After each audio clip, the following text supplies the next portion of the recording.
വിഭവസമൃദ്ധമായ അടുക്കളകൾ ഇപ്പോൾ അതിജീവനത്തിൻ്റെ വഴിയിലാണ്. അങ്ങേറെ അകലെയുള്ള യുദ്ധം അക്ഷരാർത്ഥത്തിൽ വയറ്റത്തടിച്ചു.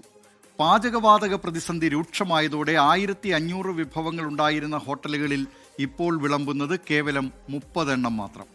പ്രതിസന്ധി ഇതുപോലെ തുടർന്നാൽ അതും ഇനി അധിക നാൾ ഉണ്ടാവില്ല. കാണാം കോഴിക്കോട് നിന്ന് അനീഷ് ദേവസിയും വർഷ ഗിരീഷും തയ്യാറാക്കിയ റിപ്പോർട്ട്.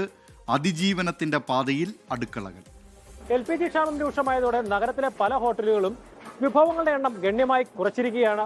അതെ, അക്ഷരാർത്ഥത്തിൽ അതിജീവനത്തിന്റെ പാതയിലാണ് അടുക്കളകൾ. അങ്ങകലെ രണ്ടു രാജ്യങ്ങൾ തമ്മിൽ യുദ്ധവെറിയിൽ പോരാടുമ്പോൾ ഇവിടെ സാധാരണ മനുഷ്യരുടെ വയറ്റ് തടിക്കുകയാണ്. വീടുകളിൽ പോലും പാചകം ചെയ്യാൻ പെടാപ്പാടുപെടുന്നു. ഹോട്ടലുകൾ തുറന്നിടത്തൊക്കെയും മെനു എങ്ങനെ വെട്ടിവെട്ടി ചുരുക്കാം എന്ന് കണക്കുകൂട്ടുകയാണ്. ഒരുമിച്ചുണ്ടാക്കി സൂക്ഷിച്ചുവെക്കാൻ കഴിയുന്ന ആഹാരങ്ങൾ മാത്രമേ ഒരുക്കാൻ നിവർത്തിയുള്ളൂ. രുചിക്കൂട്ടുകളുടെ കലവറ എന്ന് പേരുകേട്ട കോഴിക്കോട്ടെ പാരഗണിലെ അവസ്ഥ ഇതാണ്. ഒരു 1500ഓളം മെനു ഉള്ള ഒരു റെസ്റ്റോറൻ്റാണ്. അങ്ങനെയുള്ള ഒരു 10-50 ഐറ്റമിൻ്റെ ഉള്ളിലേക്കാക്കിയിട്ട് വെട്ടി കുറച്ചിട്ടുണ്ട്. അങ്ങനെയാണ് ഇപ്പോൾ പോയിക്കൊണ്ടിരിക്കുന്നത്. പിന്നെ ഇടയ്ക്ക് വിറകും ചിരട്ടിയും ഒക്കെ ഉപയോഗിക്കും, കുറച്ച് ഗ്യാസ് ഉപയോഗിക്കും. അങ്ങനെ ഒരു നിയന്ത്രിച്ചുകൊണ്ടുള്ള ഒരു സംവിധാനമാണ് ഇപ്പോൾ ചെയ്യുന്നത്.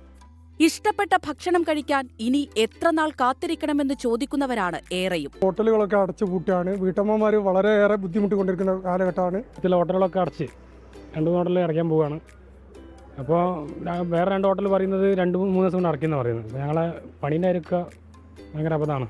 The menu, even the basic items like tea and dosa are not available. തീന്മേശയിലും അടുക്കളയിലുമാണ് യുദ്ധക്കെടുതിയുടെ പ്രതിസന്ധി നമ്മുടെ നാട്ടിൽ ആദ്യമെത്തിയത്.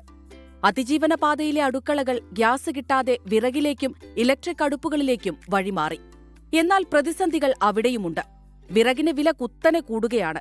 വിറകടുപ്പൊരുക്കാൻ ഇടമില്ലാത്ത ഹോട്ടലുകളാണ് ഏറെയും നഗരഹൃദയങ്ങളിൽ. നമുക്ക് കഴിഞ്ഞ ഒരു 4-5 ദിവസമായി തന്നെ നമ്മൾ വിറകടുപ്പിലാണ് കുക്ക് ചെയ്യുന്നത്. പകുതി ഗ്യാസും പകുതി വിറകടുപ്പിലായിട്ടാണ് ചെയ്യുന്നത്. പിന്നെ ചായയൊക്കെ നോക്കിക്കഴിഞ്ഞാൽ നമ്മൾ ഇൻഡക്ഷൻ സ്റ്റൗവ് അങ്ങനെയായി മാറിക്കഴിഞ്ഞു.